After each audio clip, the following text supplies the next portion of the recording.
News correspondent Madeline Rivera is joining us with the latest on hurricane conditions. Good morning, Madeline. Good morning, Rain. Yeah, just to tell you a little bit more about the conditions that we're dealing with right now. We've had rain all morning, on and off all morning, and wind gusts as well. And we've been getting these advisories, and they've just been getting worse over the last several hours. The latest advisory that we just got on our phones right now is that there is going to be a wind warning, and we could see winds here of up to 150 miles per hour. It's almost category 5, so that is something that people here really need to be careful of for. And there's a tornado watch for this area as well, and as we speak, the wind gusts are getting stronger, actually. So, this is going to be a very dangerous hurricane. Officials here saying it's going to be a life-altering storm. I do want to give you a look at what the situation here looks right now. So we're on Canal Street, which is typically very busy, especially on the weekends. As you can see behind me, very few people out on the streets. Across the street, you'll see some stores are boarded up, and that's been kind of the scenario here in the city. People are really taking this seriously. The city's mayor had told people here to hunker down. The time frame to evacuate that passed last night. So if you didn't leave the city, then you have to shelter in place, Rain.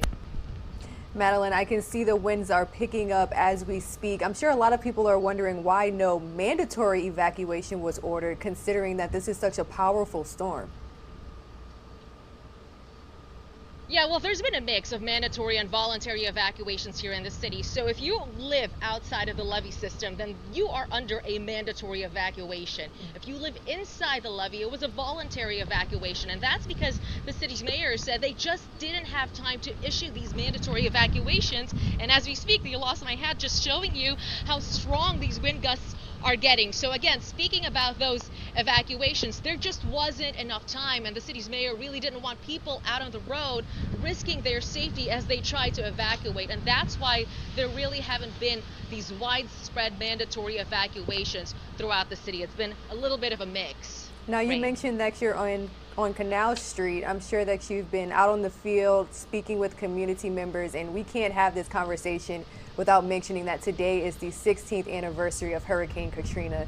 So what are residents saying? What's their reaction to all of this, given this anniversary? I mean, that's a tough anniversary, and a lot of people here still remember Hurricane Katrina. And so when they are dealing with this type of storm on that anniversary, it's an eerie feeling that people are dealing with. There's feelings of anxiety. And keep in mind, too, this is a city that has seen its fair share of storms. So they are taking this very seriously. Another thing, though, that city officials here want to point out is that the flood protection system that was rebuilt after Hurricane Katrina, they feel confident about that. So they say even though this storm is very dangerous, they say it's unlikely that they will see those types of conditions. But of course, again, everyone here still hunkering down and trying to stay safe, Rain. All right, Fox's Madeline Rivera, thank you so much. I think we will check in with you a little bit later on the show. Stay